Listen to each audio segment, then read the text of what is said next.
తాకట్లో ఉన్న మీ బంగారాన్ని విడిపించి ఆ రోజు ఆన్లైన్ రేటుకి కొంటాం. Sharma gold company. ఆంధ్రప్రదేశ్లో మద్యం కుంభకోణానికి సంబంధించి ఒక కీలక పరిణామం చోటు చేసుకుంది. ఈ కేసులో A1గా ఉన్నటువంటి రాజ్ కెసిరెడ్డి ఈ స్కామ్ ద్వారా కోట్ల రూపాయల ఆస్తులు కూడబెట్టాడు. ఇది సిట్ విచారణలో సంపాదించినటువంటి సమాచారం. ప్రభుత్వానికి ఈ విషయం చెప్పింది. ప్రభుత్వం కూడా ఒక కీలక నిర్ణయం తీసుకుంది.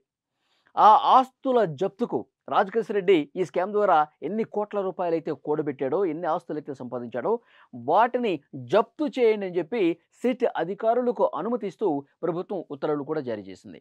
ఇప్పుడు సిట్ అధికారులు కోర్టుకు వెళ్తారు, కోర్టులో పిటిషన్ వేస్తారు.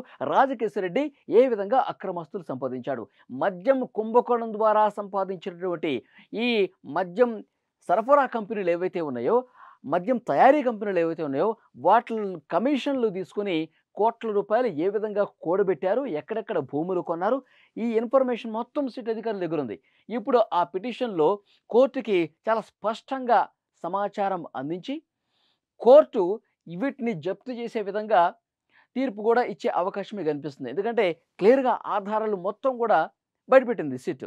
ఎక్కడెక్కడ ఏ సంవత్సరంలో ఈ మద్యం ద్వారా వచ్చినటువంటి సొమ్ముతో భూములు కొన్నారు, ఇవన్నీ కూడా క్లియర్గా సిట్ అధికారుల దగ్గర ఉంది ఇన్ఫర్మేషన్.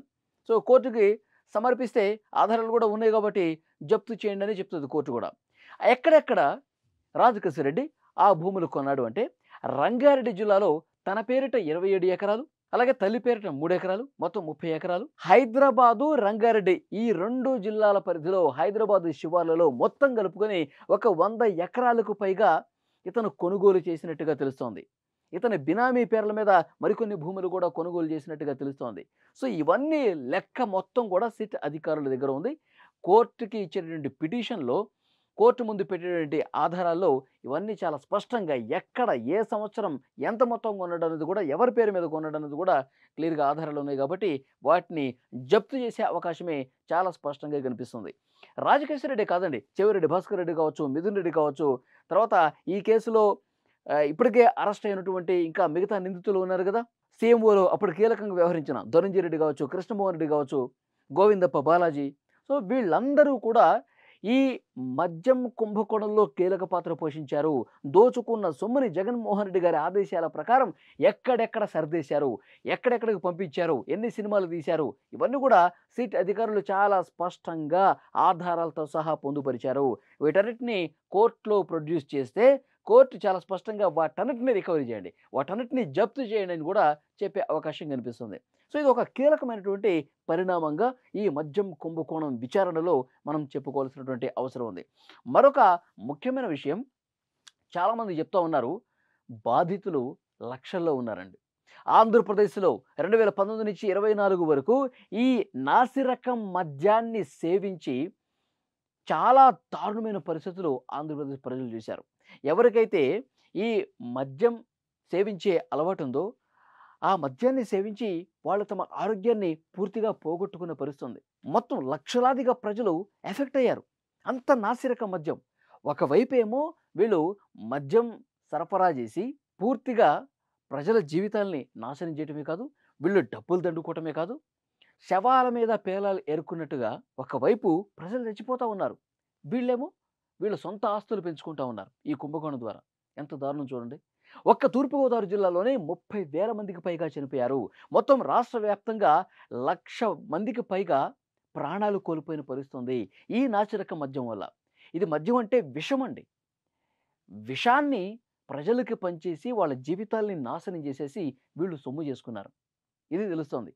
అయితే గత 5 సంవత్సరాల కాలంలో జగన్మోహన్ రెడ్డి గారి హయాంలో మద్యం వల్ల ఎంతమంది చనిపోయారు ఆ కుటుంబాల లిస్టు తీయాలి. మద్యం వల్ల ఎంతమంది తమ ఆరోగ్యాన్ని పోగొట్టుకుని ఇంకా కిడ్నీలు పాడైపోయి, లివర్లు పాడైపోయి ఆసుపత్రుల్లో చికిత్స పొందుతున్నటువంటి వాళ్ళు ఎవరైతే ఉన్నారో, ఇక చికిత్సకు కూడా నోచుకోకుండా ఇంకా తీవ్ర ఇబ్బందులు పడుతున్న ఫ్యామిలీస్ ఏవైతే ఉన్నాయో వాళ్ళందరికీ కూడా న్యాయం చేసే విధంగా ఈ డబ్బును ఖర్చు పెట్టాలి. వీళ్ళు దోచేసుకున్నారు కదా కోట్ల రూపాయలు, కోట్ల రూపాయలు దోచేసుకుని పెట్టుబడులు పెట్టి తమ ఆస్తులు పెంచుకున్నారు కదా, వాటిని జప్తు చేసి ఆ డబ్బుని ఏం చేయాలి? ప్రభుత్వం ఇప్పుడు ఇబ్బంది పడుతున్నటువంటి కుటుంబాలు ఏవైతే ఉన్నాయో, ఆల్రెడీ తమ కుటుంబ సభ్యుల్ని కోల్పోయినటువంటి కుటుంబాలు ఏవైతే ఉన్నాయో వాళ్ళకి నష్టపరిహారం కింద ఇవ్వాలని ఒక డిమాండ్ వస్తోంది. ఇంకా కొత్త కొత్త విషయాలు బయటకు వస్తాయండి. ఈ కుంభకోణానికి సంబంధించి అసలు పాత్రధారి, సూత్రధారులు ఎవరు? ఇవన్నీ కూడా వెలుగులోకి వస్తాయి. ఎవరి ఆదేశాల ప్రకారం ఇదంతా చేశారు? ఎన్ని కోట్ల రూపాయలు విదేశాలకు తరలించేశారు?